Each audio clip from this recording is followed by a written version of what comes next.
Bro, did you check out that new Alien Earth episode, bro? Bro, that was crazy, bro. Bro, welcome back to Movies Good, Internet Bad. This is our review of episode 3 of Alien Earth. Go ahead, like and subscribe. Shane, the first two episodes last week were a lot of, uh, hook the audience in, big action set pieces. This one slowed down quite a bit. How'd you feel about it? I for the first 15 minutes, I was not super into it, and then Okay. once it got past all the alien, it's weird. Like my least favorite part of this show so far has been all of the stuff we've already seen before, xenomorphs, all that stuff. Like Shocker. whatever. We've seen that so many times. What I find interesting is all the existential questions about life and Yeah. machines and tech bros and all that stuff. And of course, there's a lot of bros thrown in there A whole from lot of our bros favorite children from in Slightly and Smee. adult bodies. Yes. So it's interesting that you say that the thing that they've already made like 6 movies and video games and all that other stuff, that's the least interesting thing to you. And the thing that brings a new idea to the table is what is interesting here, which Imagine is that. really crazy stuff. There's a whole deeper discussion there Yeah. about nostalgia bait and all that other kind of shit. But let's get the beginning of it out of the way nice and quickly then. Wendy slash Marcy, her birth name, and Joe slash Hermit, they have a big fight with the xenomorph. Turns out that all you need to kill a xenomorph is a big meat hook, which is pretty interesting.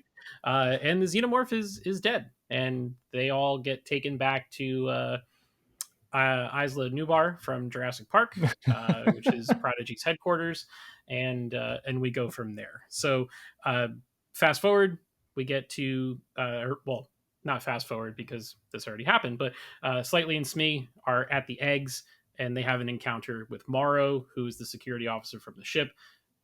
What about this did you find interesting? It's like two different kinds of machines in some way interacting with each other. We don't know exactly what each of them is, but they're trying to figure that out for each other. Right. Where it's like they're not human, they're not fully machine, they're each something different, and they're trying to interpolate what the other person is. And I think that was fascinating. It's like a great standoff concept. Yeah, it's like two things that didn't know the other thing existed, Yeah. having a face to face for the first time and trying to like suss each other out, which is Yeah, which is pretty cool. 100%. Um, Also, whenever that girl calls him Mr. Morrow, it just reminded me of the People Mover the people mover in from Disney. Disney, Mr. Tom Morrow. His name is Tom. It's canon. I don't care if the show reveals that it's It's not. got to be Tom Morrow. For paging Mr. Morrow. This is Wayland Yutani paging Mr. Morrow. We do find out that Mr. Tom Morrow himself uh, did live on Earth at one point, 65 years prior before his space mission, and everyone in his life is now dead. So the precious cargo that was on the ship is his life's work, and it's all he really cares about at this point. So he's kind of going rogue a little bit to try to recover those for the Wayland Yutani Corp, but kind of gives him a little bit of a tragic backstory.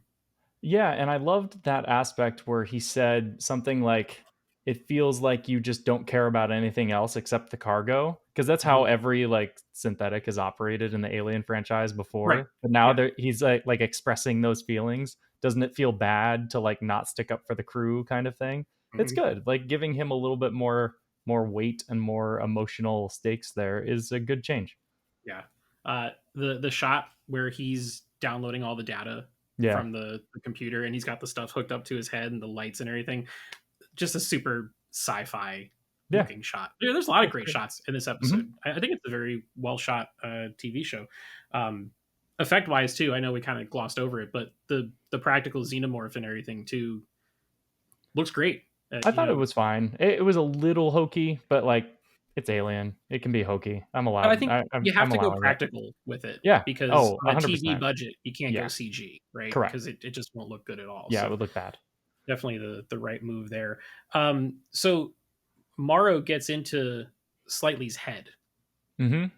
What do you make of that? Because earlier in the episode, Boy Genius, Cavalier, Boy Wonder, whatever the hell his name is, uh, he gets into Timothy Oliphant's head because Mhm. they have a pre-existing relationship. But somehow Morrow figures out how to get into Slightly's head. Yep. The way I see this going is it's like Morrow is getting into his head in order to pursue, like, to trick him into giving up the cargo. And then much later, we're going to have a redemption arc from Morrow where he, Mm. decides not to do it or something like that. Has to be how it goes, right? So he's the Terminator, basically. Yeah, yeah, Okay. yeah. He's doing everything the right way, and then he has a change of heart once he kind of sees what's going on. That's how I see that storyline going for sure. Yeah, I am intrigued by it. I thought it was very interesting that uh, he got in there, and then at first, Slightly was like, I don't want to talk to you. But then by the end, he recited back to him the Yep. "everyone needs a friend. Will you be my friend?" kind of thing. Yeah. It's the And temptation. yeah, and kids are gullible and Yep. stupid and easily manipulated. Uh, so let's get into the kid part about things a little bit, because I know last week we were kind of on the fence about it. How are you feeling after this episode with the kid idea? It felt more balanced. We made a joke in the beginning about all the bro stuff that was in Yeah, here, and like that stuff was kind of comic relief, and it just felt out of. I think I wrote down one of the, bro, it's creepy out there, bro. Like literally just two bros in the same sentence. same sentence. Uh, Yep.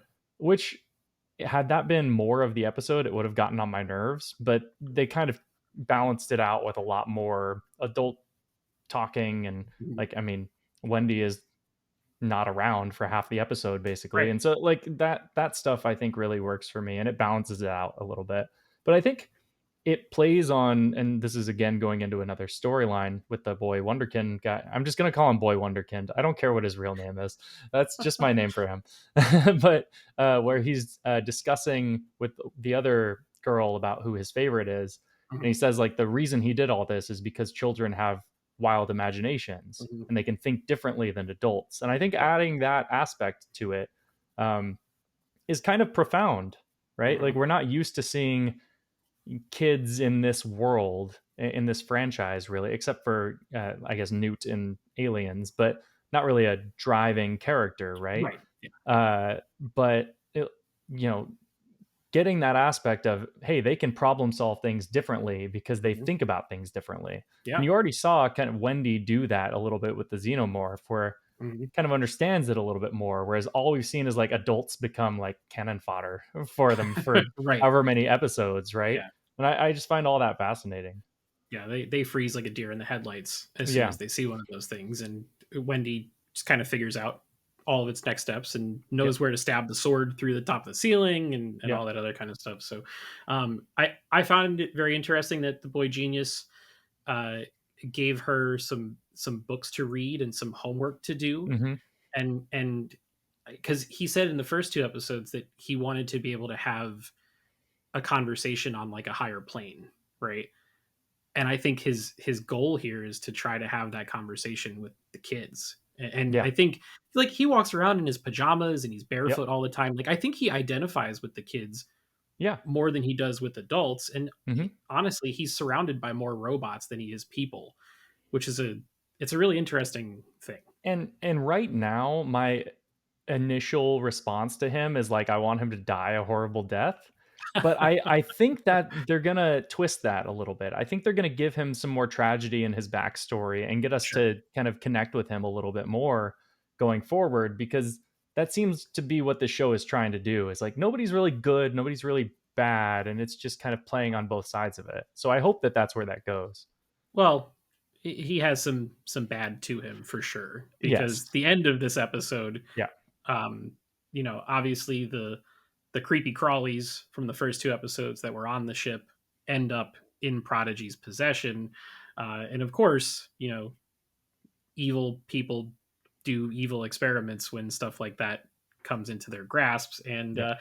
it looks like they're trying to grow their own xenomorph inside of Joe's lung that they took Yeah. out of his body, Yep. which is really something. I'm not 100% sure where it's going to go, but I can't Yeah. imagine it being anything good.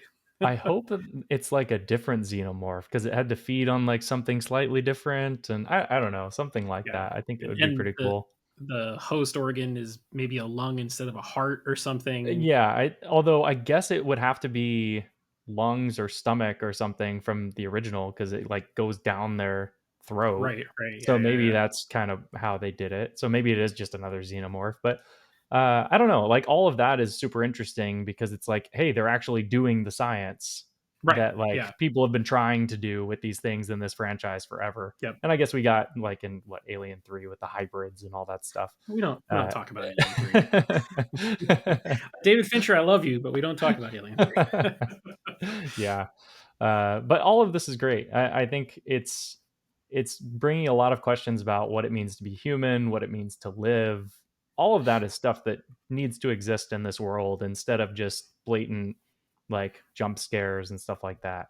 So Yeah. love it, Which love which is a all of that. I know that you didn't care much for the needle drop last week, but the end of this episode, it ends with Wherever I May Roam by Right? Metallica, which Yeah, is a song that's all about independence and lived experience and, kind of blazing your own trail.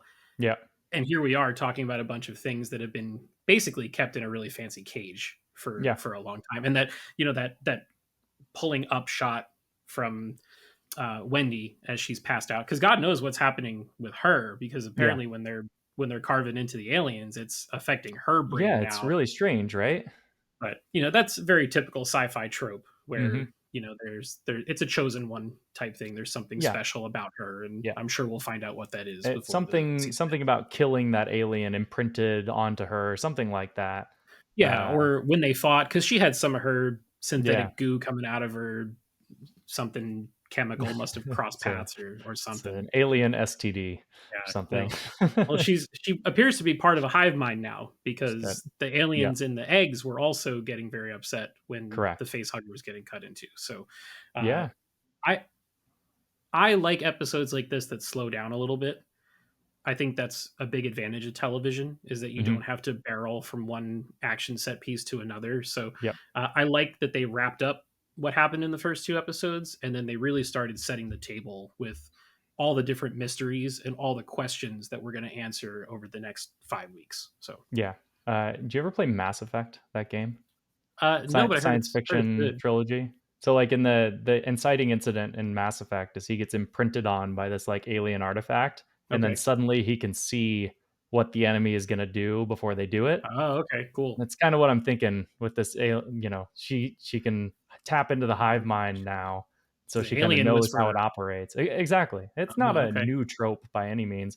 I just wonder because last week we talked about Halo being a big inspiration theoretically for this show. Yeah, Wonder if Noah Hawley is like just a big gamer. just a huge Just nerd. yeah, don't know. Could be, but yeah, solid episode. Really excited to see where it goes. Any other thoughts before we wrap this one up? My only other thought is on Nibs. Something's Okay. going on there with like her imprinting into the body is not working correctly. Yeah. She's kind of having a crisis. So I'm interested to see where that goes too. Gee whiz, who'd have thought that implanting the memories and personality of a child into a synthetic body may have some complications? We'll have to see what those complications are, Stay Corey. tuned next week to see what those are in the continuing story of Existential Crisis. That's going to do it for this episode. Would love to hear your thoughts. If you didn't know before that white Legos are canon in the Alien universe, drop us a comment below and let us know. If you like this video, please go ahead and like it. Subscribe to the channel if you haven't already. We're going to be reviewing this every week until it ends, which should be another 5 weeks or so. And Shane, I don't know if I can get you on board for this, but I think I might review Peacemaker season 2 as well, because That's a tough sell. the DC stuff is firing for me right now. I'm very excited about that, and that starts this week. So I may review that, may not. So be on the lookout for all of that and so much more. And until next time, we'll see y'all in the next video.